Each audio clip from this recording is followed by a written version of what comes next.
Kodėl inžinerija yra tokia sunki? Ir patikėk manimi, ne dėl to, ką tu įsivaizduoji.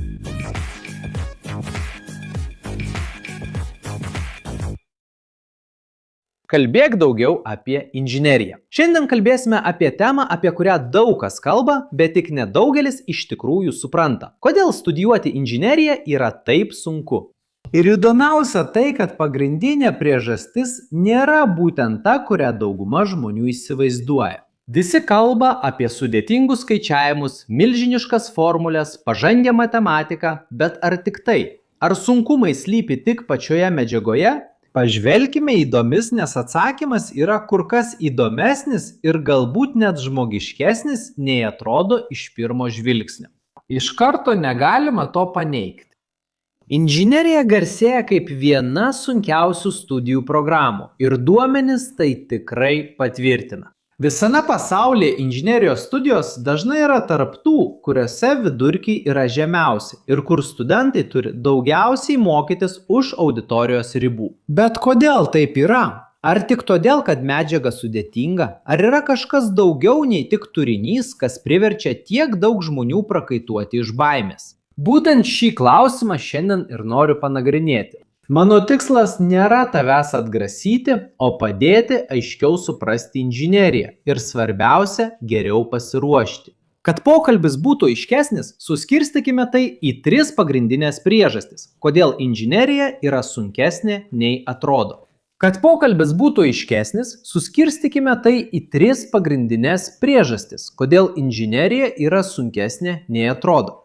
Psichologinė dalis – laiko planavimas ir gyvenimo būdo pokyčiai, kurių reikalauja šios studijos. Ir jau iš anksto pasakysiu, dauguma žmonių mato tik pirmąją priežastį, o kitos 2 studentus nustebina. Pradėkime nuo psichologinės dalies.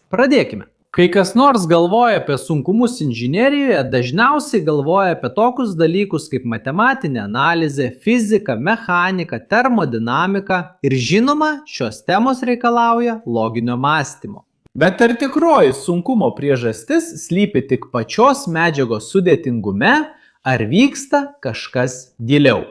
Tai yra pirmasis didelis klausimas, nes iš tikrųjų daugumos studentų nesužlugdo turinio sudėtingumas. Tai didžiulis psichologinės ištvermės poreikis.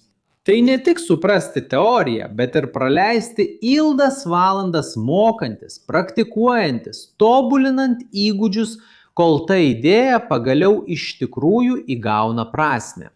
Ir čia atsiranda klausimas, kurio daugelis neužduoda. Ar jau turėjai įprotį praleisti 4, 5, 6 valandas susitelkęs į vieną temą? Tokio pobūdžio sunkumų prieš įstojant į universitetą, nes dauguma žmonių jų neturėjo. Ir kai jie su tuo susiduria pirmą kartą, šokas būna didelis. Smegenys tiesiog nėra įpratusios prie tokios nuolatinės pastangos. Tai nereiškia, kad kažkas yra kvailas ar silpnas matematikoje, bet tai reiškia, kad smegenys veikia kaip raumuo. Jam reikia treniruočių, laiko ir kartojimo, kad padidėtų ištvermė. Ar bandėte nubėgti 20 km niekada anksčiau nebėgę? Tai lygiai tas pats principas. Tinkamas klausimas čia būtų, kiek laiko užtrunka išsiugdyti tokią protinę ištvermę? Šis ugdymas reikalauja savaičių, o kartais ir mėnesių.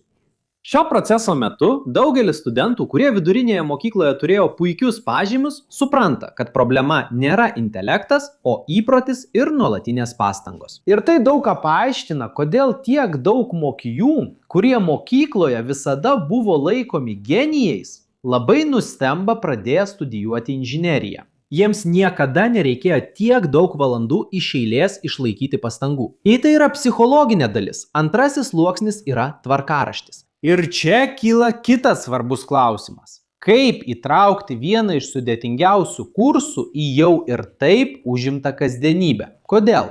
Nes prieš įstojant į universitetą visi jau turi savo įsipareigojimų rinkinį. Darbą, šeimą, santykius, pomėgius, draugus, treniruotes, poilsį. Kitaip tariant, tai mozaika iš mažų rutinų, kurios užpildo beveik kiekvieną dieną. Taigi, ką dauguma daro? Jie tiesiog bando studijas sutalpinti į visą tai. Tarsi inžinerija būtų tik dar viena langelis kalendoriuje. Bet ar tai tikrai veikia?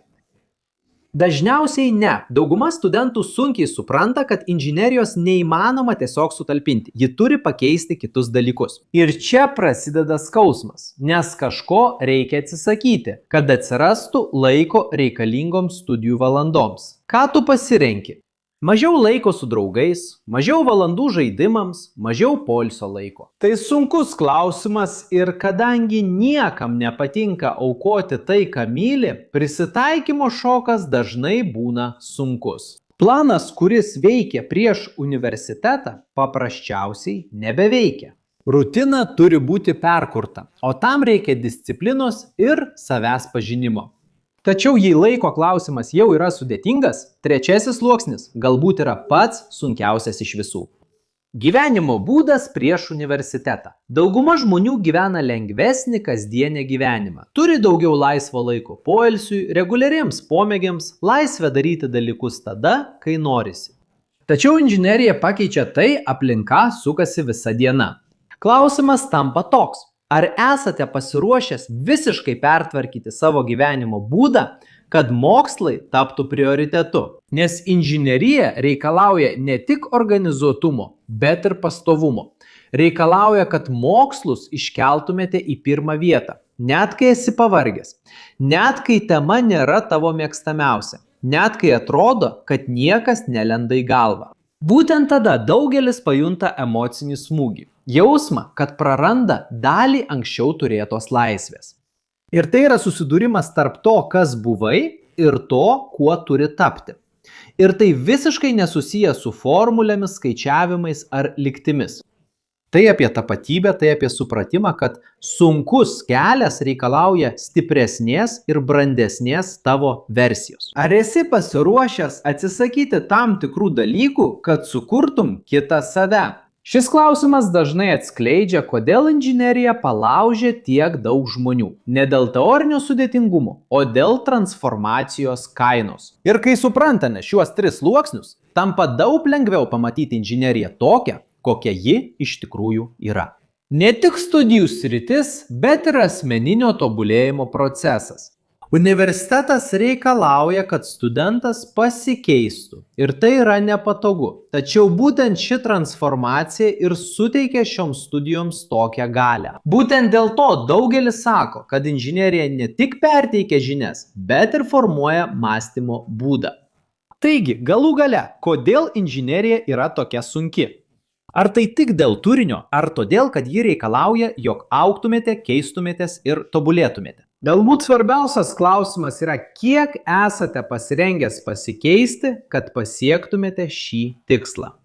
Nes jei yra kažkas, ką inžinerija įrodo kiekvieną dieną, tai kad sunkumų kelyje tikrai yra. Būtent tai ir paruošia jūs tokiu specialistu ir tokiu žmogumi, kokiu vėliau tapsite.